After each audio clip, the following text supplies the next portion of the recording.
নপুংসক হিজড়ার অধীনে এই সরকারের কোনো হিন্দুরা নির্বাচন করতে যাবে না, নির্বাচন যাবেও না, ভোট কেন্দ্রে যাবে না। আমাদেরকে এই সরকার ন্যূনতম যে সম্মানবোধ সেটি দেয়নি। সরকারি মদদে শুধু না, সরকার নিজেই উদ্যোগ নিয়ে আজকে এই মন্দির ভেঙেছে। সরকার একের পর এক হিন্দু সম্পত্তি দখল করেছে। বিভিন্ন জায়গায় ঢাকা শহরে অন্তত 100-র উপরে মন্দির এই সরকারের দখলে আছে এবং হিন্দুদের জায়গা 26 লাখ একর সম্পত্তি সরকার হিন্দুদের তার দখল করে আছে। আপনারা আমাদের কাছে এই দেখান, এই আমাদের চিফ অ্যাডভাইজার কি করলো, উনি গিয়ে আমাদের ঢাকেশ্বরী মন্দিরে যায় বলে আমরা এক পরিবারের লোক। আপনারা এক পরিবারের লোক আজকে উপদেষ্টা নিয়োগ করেছেন, এতগুলো হিন্দু নিয়োগ করেছেন, আপনারা এতগুলো সংস্কার কমিটি করেছেন, একজন হিন্দু চোখে পড়ে না। আমরা এখানে আলী রিয়াজ একজন আছে শক্তি ঐক্য কমিশনের চেয়ারম্যান। আমরা বারবার অনুরোধ করেছি যে সংবিধান আপনারা করতেছেন এই সংবিধান তো আমাদের উপরে প্রযোজ্য, আমরা আমাদের মতামত দিতে চাই, একটু কথা বলতে চাই। তারা আমাদেরকে গুরুত্বই দেয় নাই। তার মানে আমরা কি এই দেশে উড়ে আসছি না? আমরা এই দেশের মানুষ না?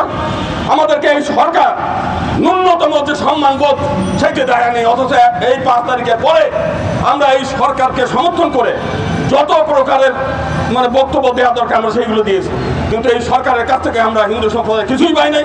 বরং একের পর এক সরকারি মদদে শুধু না, সরকার নিজেই উদ্যোগ নিয়ে আজকে এই মন্দির ভেঙেছে। আজকে যদি আমরা দেখতাম ওইখানে সকল অবৈধ স্থাপনা ঘুরিয়ে দিয়েছে, আমরা এখানে দাঁড়াতাম না। আমরা আলটিমেটাম দিচ্ছি, এই যে রাজধানী মার্কেট এবং ওই রাজধানী মার্কেটে মন্দিরের উপর যে মসজিদ আছে ওইটা সরাবেন। ঈদগাহ সীতানাথ মন্দিরের জায়গার উপরে ঈদগাহ ময়দান বানিয়েছেন, ক্যাপিটাল বিস্কুট কারখানা তৈরি করে ওইটা অবৈধ উচ্ছেদ করবেন। 38 টিপু সুলতান রোডের সেখানে শঙ্খনিধি মন্দির, সেই মন্দিরের ভাড়াটিয়া উচ্ছেদ করে ওইটা হিন্দুদের কাছে ফেরত দেবেন। ব্যাংকিং স্ট্রিটে ইসলামিয়া সরকারি উচ্চ বিদ্যালয়, ওর ভিতরে এখনো পর্যন্ত মন্দির আছে, আপনারা গিয়ে দেখবেন মন্দিরের চূড়া রয়েছে, তার উপরে দোতলা বিল্ডিং করছেন, ওই জায়গা ফেরত দেবেন। এইটাই সহ এই পাশেই আমরা দেখছি লক্ষ্মীনারায়ণ মন্দির, এই মন্দিরে ওই এফএ টাওয়ার বানিয়েছে।